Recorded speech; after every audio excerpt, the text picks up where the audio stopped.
Permisi Mbak, Mbak yang mendapatkan insulin ya? Iya Mbak, benar. Baik, saya mau tanya sebelumnya apakah Mbak sudah pernah menggunakan insulin? Belum Mbak. Baik, kalau begitu saya akan menjelaskan ya. Jadi, insulin ini adalah hormon yang diproduksi oleh pankreas. Nah, insulin ini membantu untuk menurunkan kadar gulanya ke dalam sel tubuh untuk digunakan sebagai energi. Nah, insulin ini biasanya digunakan untuk diabetes mellitus tipe 1, 2, ataupun perempuan hamil yang memiliki masalah dan infeksi berat. Nah, lalu di sini Mbak mendapatkan insulin Lispro ya. Nah, ini tuh insulin ada banyak banget Mbak jenis-jenisnya. Jadi yang pertama ini ada insulin kerja cepat atau rapid acting. Contohnya seperti Lispro yang sedang Mbak pakai ini nanti. Nah, ini nanti bekerja selama 10 sampai 30 menit dengan durasi 3 sampai 5 jam. Dan ini digunakan sebelum makan ya, Mbak. Lalu ada insulin yang lain yaitu seperti insulin kerja pendek seperti short acting. Ini contohnya ada reguler. Ini mulai kerjanya 30 sampai 60 menit dengan durasi 6 sampai 8 jam. Lalu berikutnya ada insulin kerja menengah seperti intermediate acting. Contohnya ada NPH.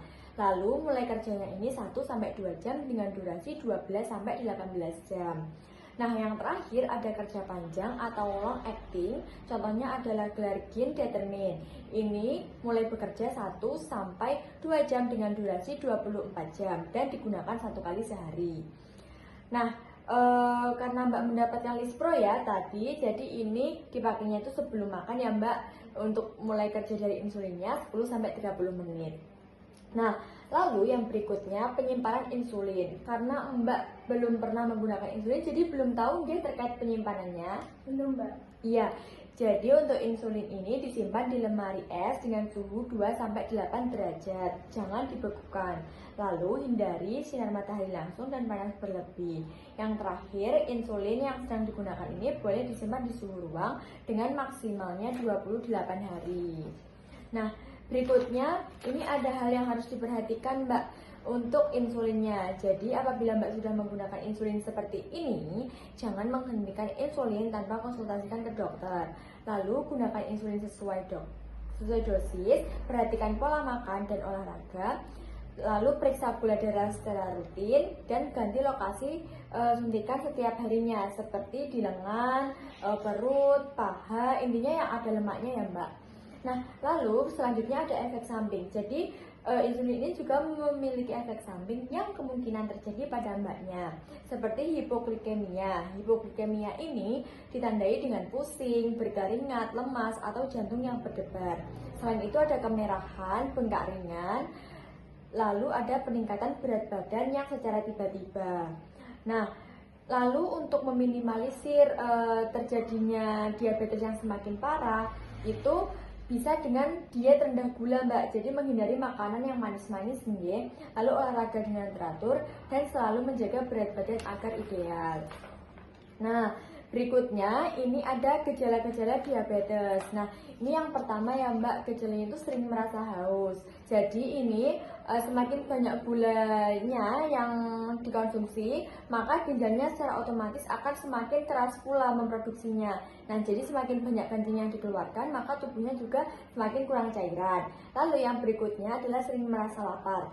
Jadi jika tubuhnya ini tuh tidak menghasilkan cukup insulin, maka otomatis lapar merupakan respon tubuh untuk meningkatkan energinya. Berikutnya adalah gatal-gatal dan kemerahan. Nah, di sini tuh nggak ada Mbak penyebabnya karena apa seperti itu. Kenapa hal tersebut bisa terjadi? Karena kulit penderita diabetes itu cenderung lebih kering dan juga tidak lembab. Nah, lalu berikutnya ada cara penggunaan insulin Mbak. Nah, karena Mbak tadi belum tahu dia cara penggunaan insulinnya itu seperti apa. Yang pertama ini persiapkan insulin pen terlebih dahulu. Lalu buka penutupnya ya Mbak seperti ini.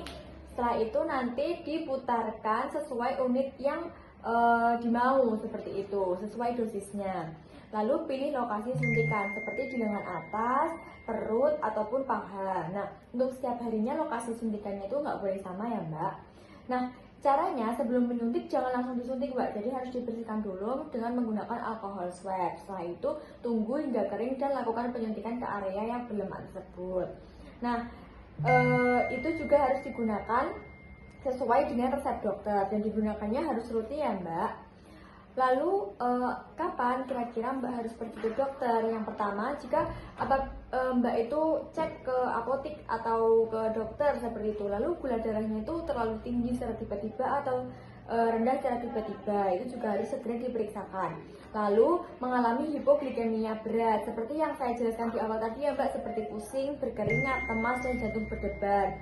Lalu berikutnya, luka yang sulit sembuh. Lalu ada keluhan atau efek samping yang mengganggu. Nah, tadi kan saya sudah menjelaskan terkait cara penggunaan insulinnya. Nah, sekarang saya juga akan menjelaskan terkait cara membuang jarum insulinnya. Jadi yang pertama-tama itu, Mbak bisa siapkan botol aqua yang kosong. Nah, nanti jarum insulinnya bisa dimasukkan ke botol aqua kosong itu. Apabila nanti sudah penuh botol aquanya, maka itu bisa ditutup dengan rapat, lalu serahkan ke fasilitas kesehatan untuk dimusnahkan. Seperti itu penjelasan insulin. Apakah Mbak ada yang tanyakan, Nge? Oh iya Mbak, saya mau tanya. Iya, silakan. Kan saya punya saudara tuh Mbak. Iya. Dia itu juga gula. Iya. Terus kalau mau beli insulin itu bisa nggak ya Mbak? Langsung beli insulin. Oh iya, kalau begitu apabila ada keluarga Mbak atau saudara Mbak yang juga memiliki riwayat diabetes, itu bisa konsultasi ke dokter aja. Karena nggak semua per orang itu sama Mbak, seperti itu. Jadi mungkin bisa berbeda-beda. Nah, insulin ini menggunakannya harus dengan resep dokter. Jadi apabila Mbak beli ke apotik pun juga harus menggunakan resep dokter. Dan pemakaiannya itu juga harus rutin, tidak boleh putus-putus, seperti itu. Ada lagi Mbak yang tanyakan? Oh iya, saya mau tanya lagi Mbak. Itu kan penyimpanannya tadi nggak boleh di freezer ya Mbak? Itu kenapa ya? Oh iya, karena apabila disimpan di freezer, otomatis kinerja dari insulinnya itu menurun. Jadi dia itu enggak efektif di tubuh kita saat kita menggunakannya, gitu Mbak. Ada lagi Mbak kira-kira?